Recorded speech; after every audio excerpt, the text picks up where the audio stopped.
Testament days, 8 lines from the bottom. It says, V'lei bekatla, talking about that a woman should not go out. A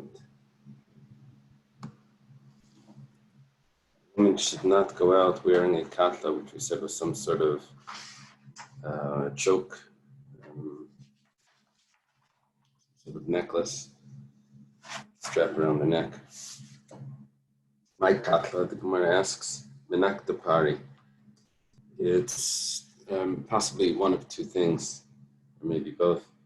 It's either a type of bib that gets tightened around the neck, or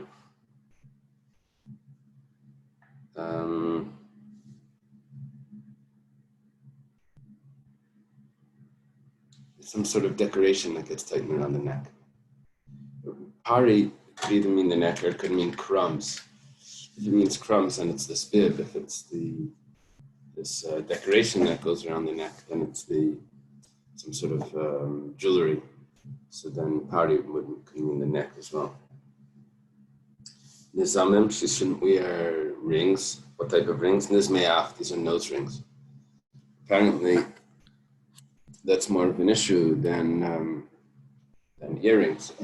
The earrings are usually covered by the hair or by whatever head covering they have, so people don't notice it as much, so they don't take it off to show. But the nose ring is something that they may take off. He said that she shouldn't go out with a tabas, with a ring that doesn't have on it a insignia, a seal. The Gemara says, let's say it did have a seal, then that gets worse than chayavas. Without the seal, she shouldn't go out with it. If she does, so there's no chiyav chatas. If there is a seal, then on it, there's even a chiyav chatas. That's the diak. Al malab tachshitu. Why would there be a chiyav chatas? Because this is not considered a piece of jewelry. This is considered a burden, a masaya. It's a load. You're carrying something. What are you carrying? You're carrying the seal. But there's a contradiction. Tachshiti nashim, we quote from Mishnah and Kalim. We're talking about jewelry of a woman, tmeim, that are tamei. That means that they could become tamei because they're considered a utensil. And utensils could become tamei. The only utensils of jewelry of a person becomes tamei, not of an animal. It says utensils of a woman, what ve'elohin, and these are ve'elohin tachshiti nashim, and the following are considered tachshiti nashim. Katlois, which is probably what we said before. There's the katla. It's one of those, either a bib or some sort of jewelry. Nizamim. Here we have to translate nizamim as earrings, because we're going to have nizmeaf in a moment, one line down. So all we're saying here is that the following are considered not for Shabbos, but for Tumah, that they could become tamei. The tabas and rings, the tabas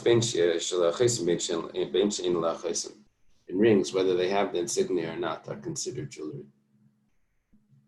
And also nose rings.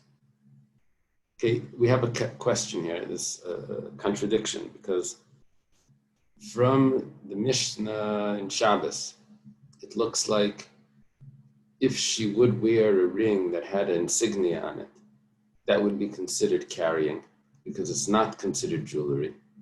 That's considered an office utensil, walking around with a stapler or something.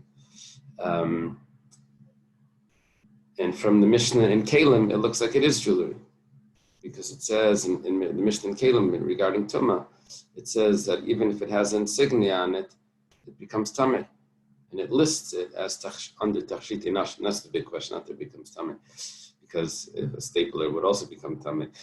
But the big deal is that it lists it under Tachshitei Nashim.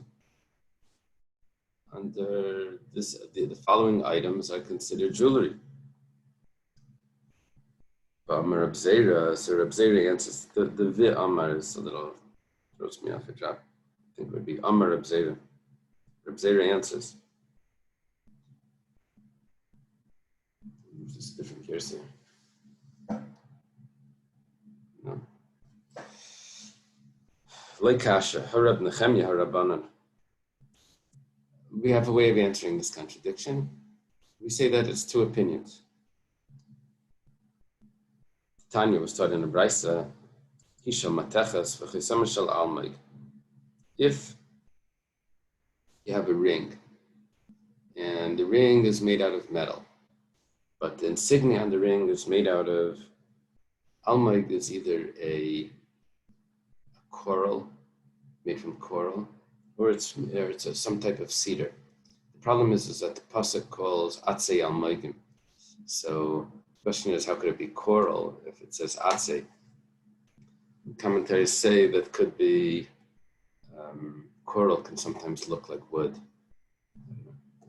But so what's going on here is that a metal utensil is tameh, even if it's not a receptacle. But wood or stone would not become tameh. So these are not a receptacle. Now, if the main part of the ring is the metal, so then this ring becomes tameh. The main part of the ring is the seal. Because the seal is made out of coral, then it won't become tameh. Look, you have to look at it like this.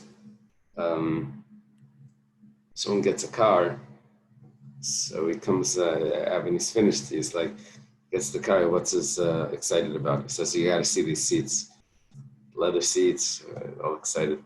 Someone else is like, you gotta see this dashboard, you know. Someone else is the engine with the wheels. Everyone's got their thing. The question is, what's the main part of it? So the price, I assume, is the engine. But here you have a ring. So there's the ring, and then there's the seal that's attached to the ring. It's like a multi-purpose. So what's the main part? If the main part is the ring, then if the ring is metal, then it's going to become tameh. Main part is the seal. Well, the seal here happens to be coral or wood, so then it's going to be tar. So the first Tana of this brisa says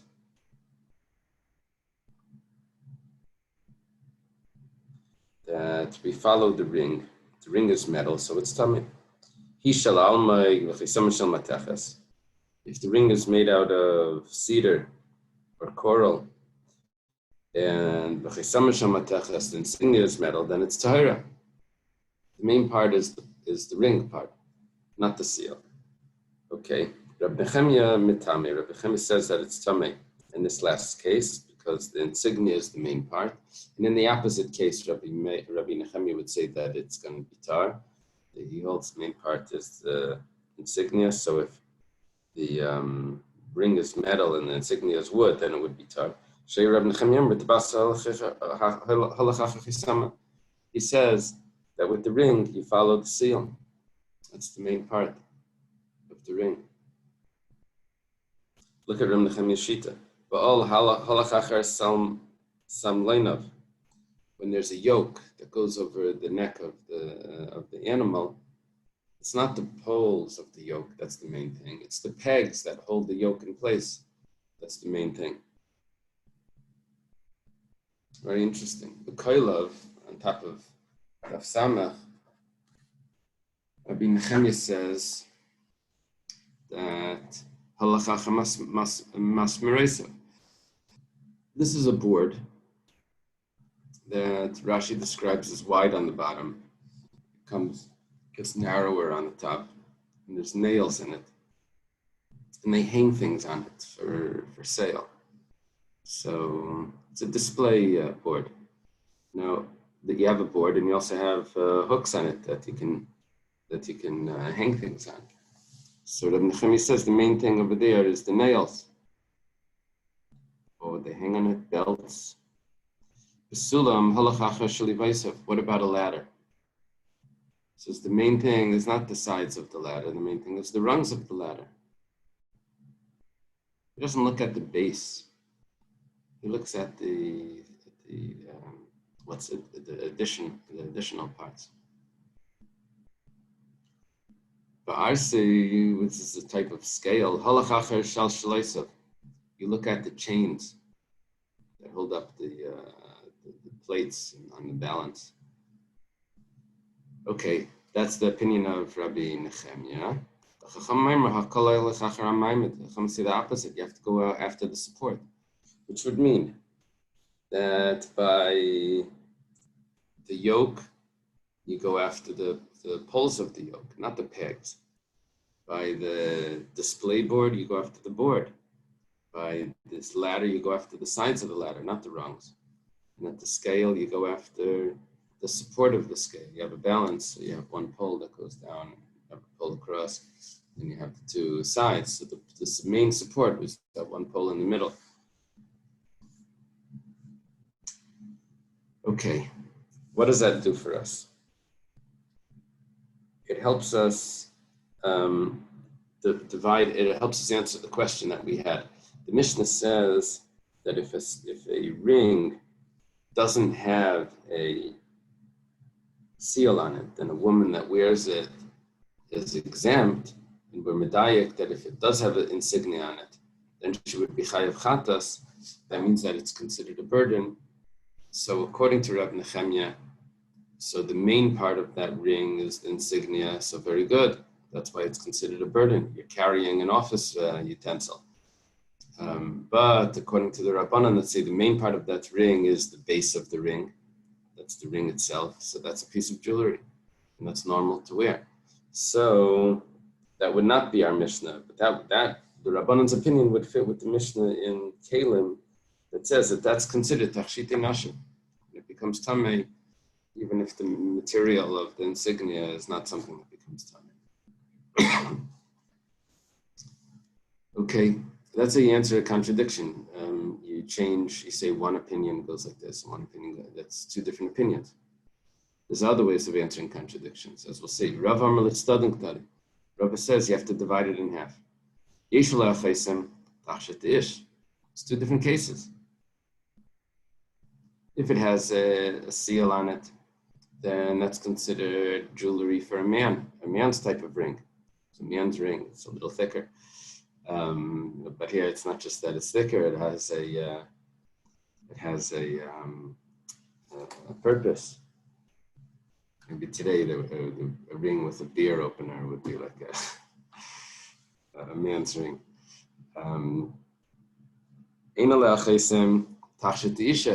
If it doesn't have a seal on it, and it's tachshet isha, then that's a woman's ring. Okay, so.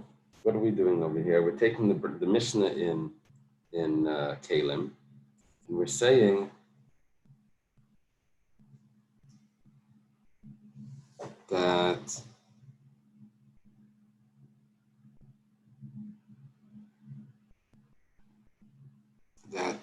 the Mishnah is accepting. The Mishnah in Kalim is accepting that it's not really considered tachshitei nashim if it has an insignia, and you should be chayav chatas. The Mishnah says bein sheyesh alah, bein she'ein alah. Says those are two separate cases. One is tachshitei nashim, one is tachshit of jewelry for a woman. One's jewelry for a man. So therefore, if a woman would wear this on Shabbos, she'd be chayav. She'd be chayav chatas. It's not considered jewelry for her. Nachman bar Yitzchak amar tuma Shabbos karames. What are you mixing the two things together? You're talking about Hilchos Shabbos, about wearing a ring on Shabbos. You're telling me if it becomes tamei. Well, that has nothing to do with Shabbos. Tuma klimaisa merachmana b'kelihu. You're telling me that it becomes tamei. Yeah, it becomes tamei because it's a keli. That has nothing to do with if it's a piece of jewelry. Shabbos mishum masiyam rachmana. Shabbos has to do with carrying.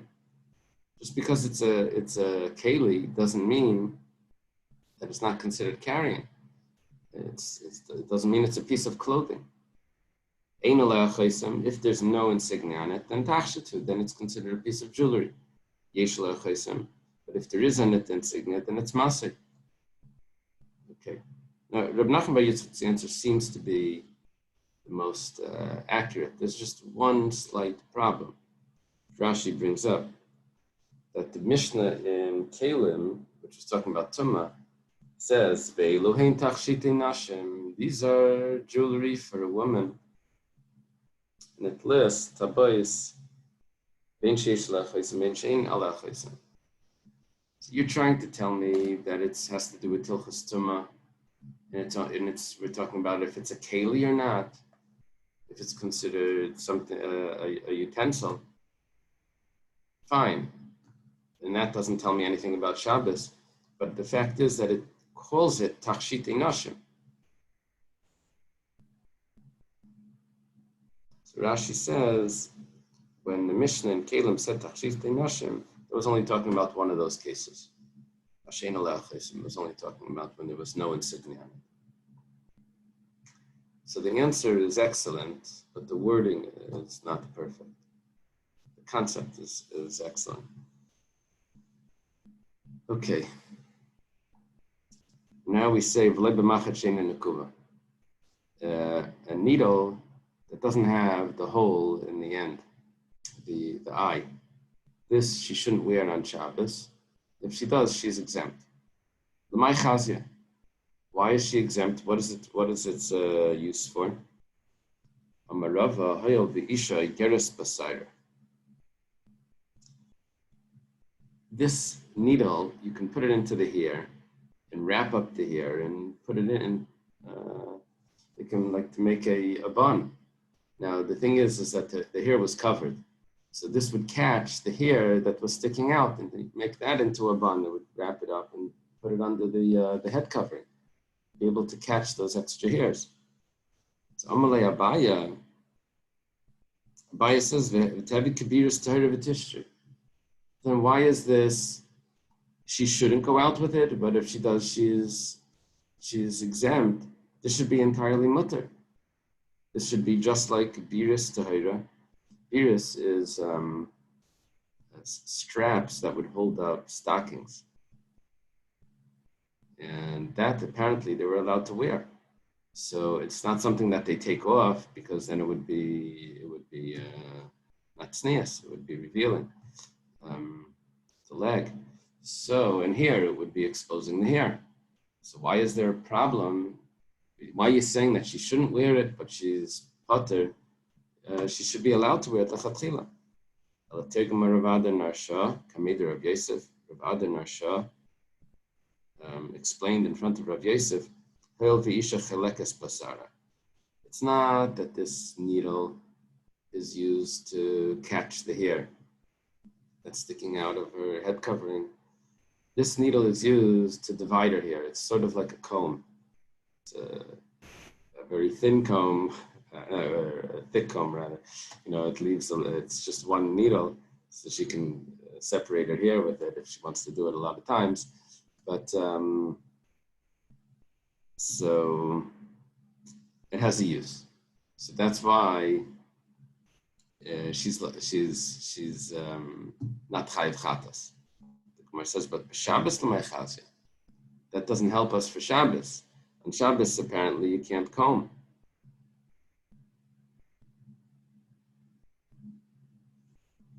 I'm explaining this according to Rashi.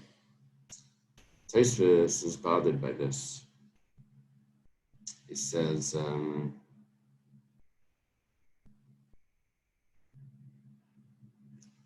he doesn't like that when you turn it into a comb, then it becomes a tachshit.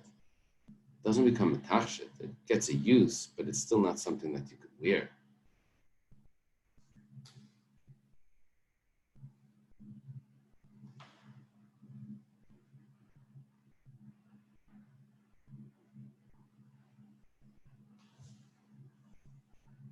Okay. I don't see where he has a different shot.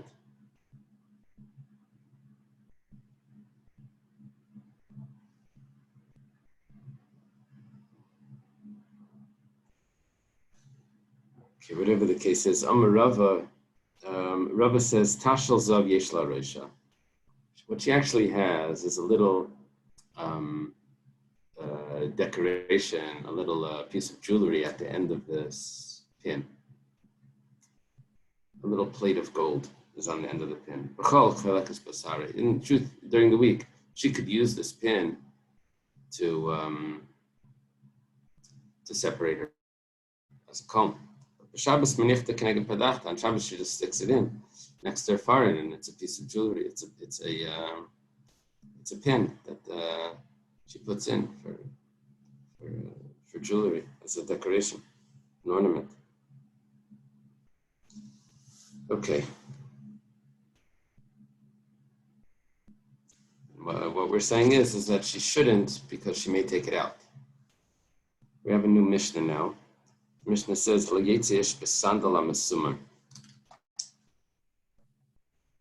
surprising the way this Mishnah works.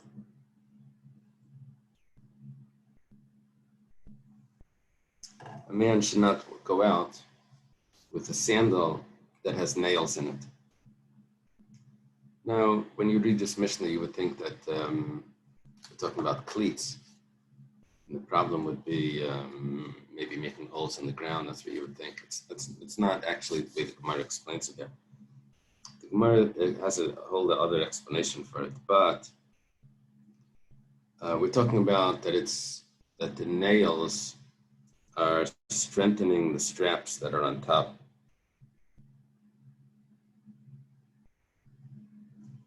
What's the issue? We'll have to see. We'll see in the Gemara. The Gemara is going to explain the issue. Very interesting history. Also can't go out with a single sandal. What's that? One shoe on, one shoe off, little something. My son John, I forgot how it goes. But can't go out with one one sandal. That's only bisman shein baragli maka. If he doesn't have a sore foot, problem with his foot. Rashi explains two issues with the one shoe on, one shoe off. One is Yerushalmi that says that people may think that he has one sandal inside another sandal and he's carrying the other one underneath this sandal. Then there's Rashi quotes his teachers that say, an interesting pshat, if he's going out with one sandal, people may laugh at him. So look at this guy, he's got one shoe. And he may take it off out of embarrassment and carry it. That's the concern. So according to Yerushalmi, it's a concern that people will think he's carrying the second one. And according to the Rabbi of Rashi's teachers, he may end up actually carrying when people start mocking him. V'lei b'tefillin. The Gemara will explain what's the issue with tefillin. V'lei b'kameya. And he can't go out also with a amulet. If it's not an expert amulet, it's not guaranteed to work. V'lei b'siryan. Siryan is armor, which is made like scales. V'lei b'kasta, and not with a helmet. V'lei b'magifayim. Magifayim are shin guards. Probably what either soldiers or ball players wear. But if he wears them, he's not chayiv chatas. All of these things. It's not really carrying, but there are gzeiros on it. During war, that's a regular way to dress. Okay, the Gemara is going to explain the first part of the Mishnah. Sandal HaMesumar my time. What is the issue of the sandal HaMesumar? The sandal that has the nails in it. Amar Shmuel says, Shilfei HaGzeira Haya. I'm not sure why this is significant. Shilfei means the end of. Oh, that's if it's read as Shilhi. There's two Girsayos. Shilfei, according to Rashi, is significant. Shilfei means the refugees of the decree. What decree doesn't tell us what decree, but was probably a decree of some sort of religious persecution or something. One of the Roman emperors, maybe Hadrian, was pretty tough. Adrianus, if one calls him. Adrianus' case was very tough to the Jews, a lot of persecution. So, they were hiding in a cave, these refugees. It says anyone that wants can come in, because the door was, they would let people in, but they didn't let people out. What's the difference going in and going out? Well, coming in, people can check if they're being followed. Going out, you have no way of checking if someone is watching you. Once you go out, then you're done. If they saw you, if they saw the entrance to the cave, then you're finished. So, you can come in, but you can't go out. One person, I guess, that had come in, his sandal is a very interesting sandal, but you could wear it both ways.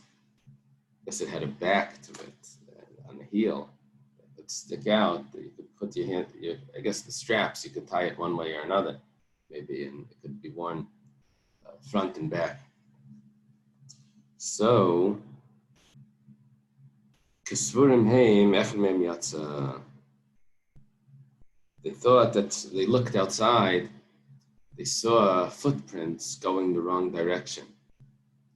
So they got afraid that maybe the enemies saw them, and now they're going to come and get them. So they started to push each other, and they killed from each other more than what the enemies would have killed from them. Just because of this panic. We mentioned that book, Glickle of Hamlin. In there was that story with the Weiberschel. They heard noises. They had an upper balcony, and they heard noises from this balcony. They thought it was going to collapse. So the women were rushing to get out. And they, on the way out, they trampled each other. In the panic, I think it said 4 women died. But the men were watching the women panicking, and the men were started to hit each other downstairs because one wife was hitting another wife, so the men were starting to protect their wives by hitting their husband downstairs. It was all a panic, and then nothing happened. It was the balcony was fine. Okay. Rabbi Eily ben Elazar Reimer. It's 1,500 years later. That's done. Rabbi Eily ben Elazar says, "B'mara hayu yeshvin." They were in a cave.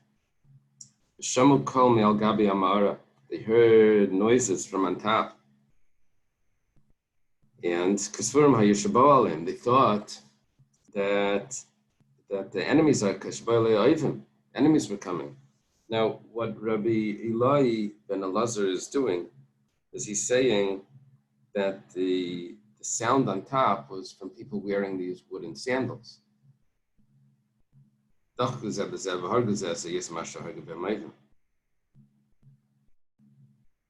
that's the pshat. Kol shel sandal mesumar, Tosfos says.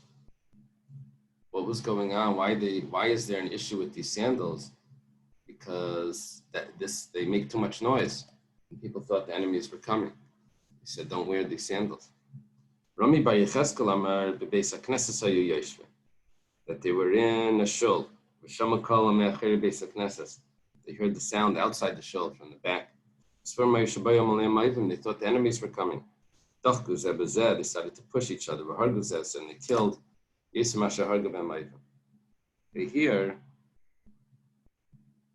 it still could be the pshat that they heard the sound of the sandal, or it could be that they hit each other with the sandal, and that's how they that's the concern. Whatever the case is, amru al yetzi adam besandal amasumer. Person should not go out with a sandal that has these nails in it. Mar says, what is going on over here? Why? What does this have to do with Shabbos? If these are dangerous sandals, we had bad occurrences with these sandals, so you should never be allowed to wear it. My answer is,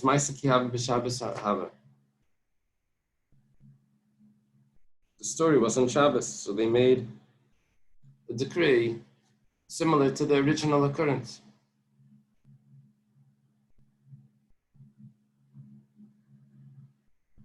So the Gemara says, B'yam Tov lishtri.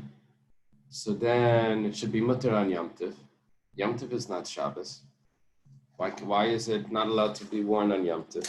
Alama Tanan, why was it taught in the Mishnah that Mishalchem Kalim B'yam Tov, we're supposed to take that out. Bein Tfurim, Bein Shein Tfurim, Avalei Sandal HaMasumar, Avalei B'Minal Shein HaTafer. On Yom Tov, you're allowed to send gifts that are relevant for Yom Tov, food items or other things that could be used, but not gifts that can't be used on Yom Tov. So, Mishnah says that you can't give sandal HaMasumar. Why? Because it can't be worn on Yom Tov. Obviously, the gezeira of sandal HaMasumar is the same as from Shabbos, is the same as Yom Tov. Question is, if the whole reason why this is a decree is because it occurred on Shabbos, so why is it forbidden to wear these on Yom Tov? Gemara says, I guess you take it Yom Tov. It says, B'Shabbos my time, what's the reason why you don't wear it on Shabbos? Dika Kanufya, because people gather together. That story was at a gathering. People were gathered together. So because on Shabbos, everyone is free from their work, they gather together in the shul. So that's when you don't want them to wear these sandals. The original occurrence happened with the gathering, either in a shul or in a cave, whatever. And B'Yam Tov Nami Yekut. And on Yom Tov, there's also a gathering. Gemara says, 1 second. Gatherings are the issues. What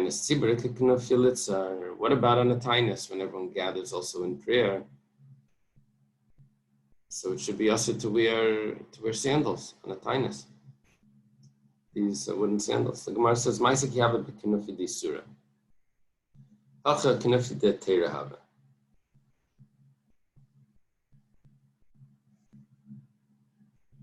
Okay, I saw a pshat like this. So the way Rashi puts it is just over there, that was a gathering where there's gathering because it's forbidden to do labor. But over here, you're allowed to do labor, and it's a different sort of gathering. It's just gathering for prayer. I don't know where I saw this. I saw another pshat that on Shabbos and Yom Tov, there's a mitzvah to enjoy, and if you're going to wear these sandals, they were going to remind you of that bad occurrence that happened. That's going to take away from your joy, which that's not a concern. And by Yom Tov, that's not a concern by a tainus. That's not a concern by a tainus. Okay, whatever the case is, we have a distinction between Shabbos, the gathering of Shabbos and Yom Tov, and the gathering by a tainus, where it's going to be permissible to wear them by a tainus. Now the Gemara says, "Va'afilo Rabbi Chanina ben Akiva." It seems like we had him recently. Could be Chanina ben Akavia. The Amar la Yasra la biyardin b'sfina k'maisa shahaya. Rabbi Chanina ben Akavia has an interesting opinion.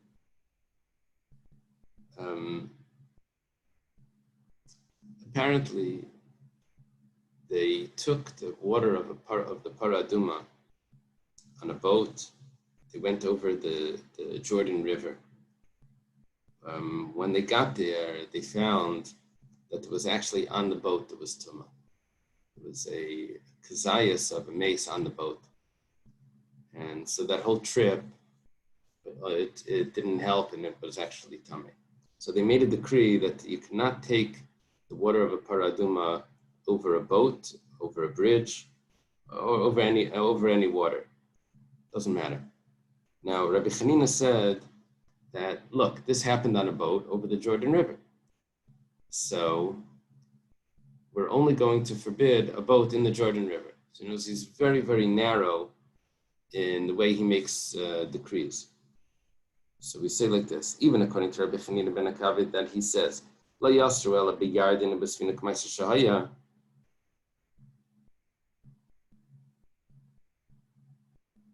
that it's very, very specific.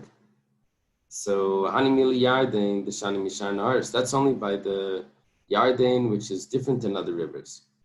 I'm not sure exactly what the difference is, but maybe it's wider or deeper, Rashi says. Aval Yom Tov Shabbos ki adadineno, but Yom Tov and Shabbos is close enough, and we'll make the same gezerah. Even though Rabbi Chanina ben Akavia or Akiva, so narrow in his decrees, but Yom Tov and Shabbos will fit into that same narrow decree about wearing these shoes. The Tanan, we even have a Mishnah that supports the same Yom Tov l'Shabbos aleichel nefesh b'levad. The only difference between Yom Tov and Shabbos is for things for preparing food preparations. Aleichel nefesh is things that are required for life, which is food preparations and other basic necessities. Amar Rav Yudah Mishmol. Yudah says in the name of Shmuel, Leshano al Chazik. When do we say that he can't wear these shoes? That's only if these nails are used to strengthen the sandal. Aval lenoi, but if it's made for decoration, then it's mutter. Then it's allowed to wear. But kama lenoi.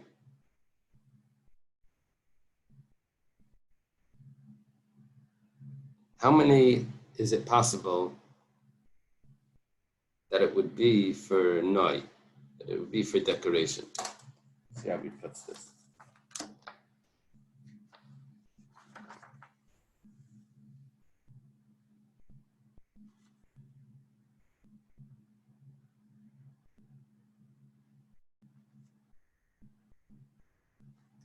I guess he means that if it's more than that, then it's for strengthening.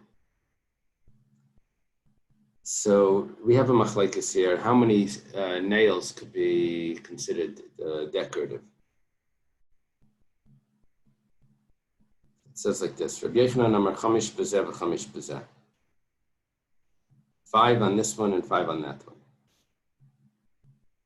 Rabbi Chanina amar sheva b'zeh v'sheva b'zeh. 7 on this one, 7 on that one. Amalei Rabbi Yochanan, Rabbi Shaman Barabba. Rabbi Yochanan says to Rabbi Shaman Barabba, Asber lach, let me explain to you what's going on here.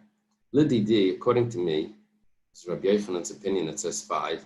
Shtayim mikan v'shtayim mikan v'achas b'tar siyosef. What you do is, you put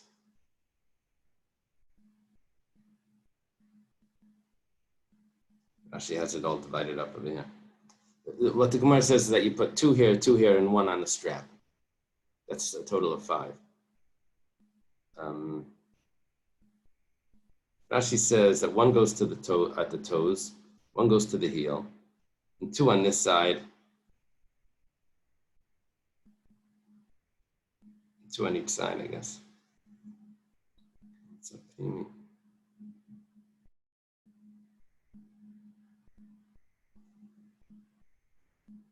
I'm not sure exactly. Is there a picture there in one of the in the art scroll of where the nails are going? Okay.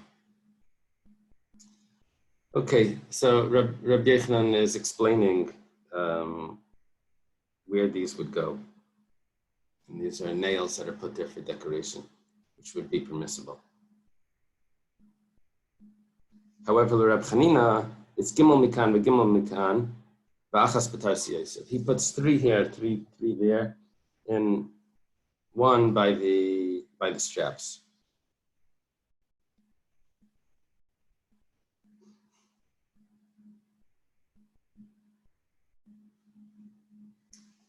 The Gemara has a question. It's a number question. We're going to find that that the numbers don't fit with Rabbi Yochanan. Meisvei, the Gemara has a question. Sandal anoita. A sandal that's not even. So what do you do to fix it? Oisele sheva. You add in 7 nails. Divrei Reb Nassan, that's Reb Nassan's opinion. Well, that's going to fit with Rabbi Chanina, who holds 7 nails, is what is acceptable. The Rabbi mater b'yud gimel, and Rabbi says that you can have 13. Bishlam Rabbi Chanina, who damak Reb Nassan. Rabbi Chanina goes like Reb Nassan. El Rabbi Yochanan damak kaman, but who does Rabbi Yochanan go like? He said you can only have 5. He says, oh, that's not a kasha. You quoted to me one brisa. There's other brises around. You quoted to me one brisa, and that because you don't have another source, you have a kasha and Rabbi Yochanan. Why he says you can only have 5 nails in the shoe? He says, who damak Rab Neirai? He goes like Rab Neirai. The Tani Rab Neirai, Yomer, hey mutter, v'sheva aser. He said, Rab Neirai says that 5 is acceptable and 7 is prohibited. Okay, so he has a Tana. Amalei Eifa l'Rabba bar bar Chana. Eifa, Rashi tells us Eifa is the son of Rachba the Pumpadisa. Forget what we had about Rachba the Pumpadisa. He may have been the son of Chayma. Remember, there was this woman that she was very beautiful. She was married twice. 2 husbands died. I forget exactly. It's machlekes if she could get married again, because somehow Rachba the Pumpadisa was in there. I'm not sure. Anyway, Eifa is his son. Eifa says to Rabba bar bar Chana, Atun talmidei Rabbi Yochanan, abiduk Rabbi Yochanan. You're students of Rabbi Yochanan, so follow Rabbi Yochanan, and not with Rabbi Chanina. But for us, we'll go like Rabbi Chanina, and he says that you can have 7. Boimini Rav Huna mir Rav Ashi, Chamish Mao. Huna asked Rav Ashi, what about us? Can we go like Rabbi Yochanan? Can we have 5 nails in the shoe? Amalei afilu zayin mutter. You can even have 7. Okay. Sounds like he's going like Rabbi Chanina. Test mai, what about 9? Amalei afilu ches aser, even 8 is aser. It's interesting how he jumped. He was trying to get the most out of his answer, out of his questions. So he jumped from 7 to 9, and then he got an answer about 8. Boy minehu ratzana me Rabbi Ami. This ratzana asked Rabbi Ami. So what's this? This is a shoemaker. He says, Tafrum bifnim mahu. Let's say it's attached on the inside. Amali mutter. Says it's mutter. V'leyadan my time, but I don't know the reason. Rabbi responds, he doesn't know the reason why. Now, I assume that the issue over here had to do with that it was considered linoi. Amar Ravashi. Ravashi says, "V'layada my taima." He doesn't know what's the reason. Given the tafim b'fneim, havli minal. It's a regular shoe. The sandal goes rabbanim, minal goes rabbanim. There was no takana. He turned it into a regular shoe. Boy, mini Rababa bar Zavda, mi Rababa bar Ravina. Rababa bar Zavda asked Rababa bar Ravina, so come in kalbus mau. If you made it like a kalbus.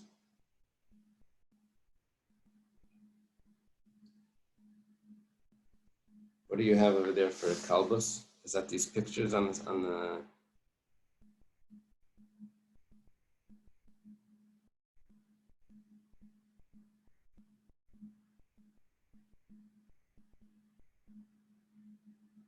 It looks like it's a staple. That both ends are sharp and they go in. Both ends are going into the shoe.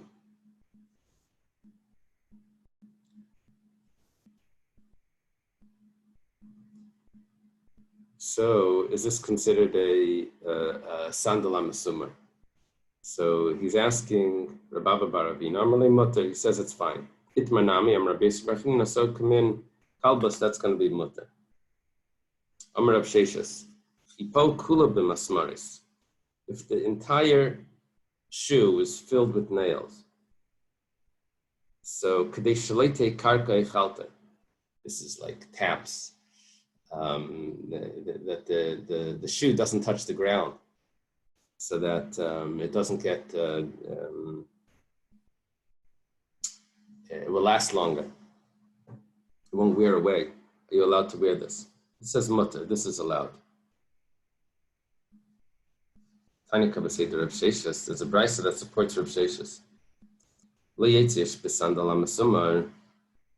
is a tesefta. A person shouldn't go out with a sandal that has nails in it, a sandal with nails.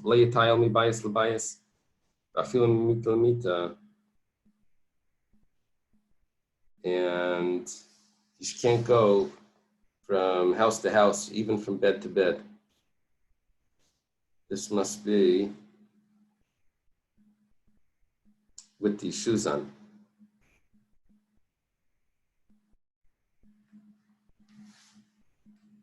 But you can use it to cover a vessel or to support a bed. For Rabbi Lazar bar Reb Shimon, Rabbi Lazar bar Shimon says you can't use it for any of these purposes either. Nashru Raiv Masmaresav. If most of the nails fell out, then it's mutter. If there's only 4 or 5 left, then it's permissible. Rabbi Mater ad Sheva. And Rabbi, which is Rabbi Yudah Nasi,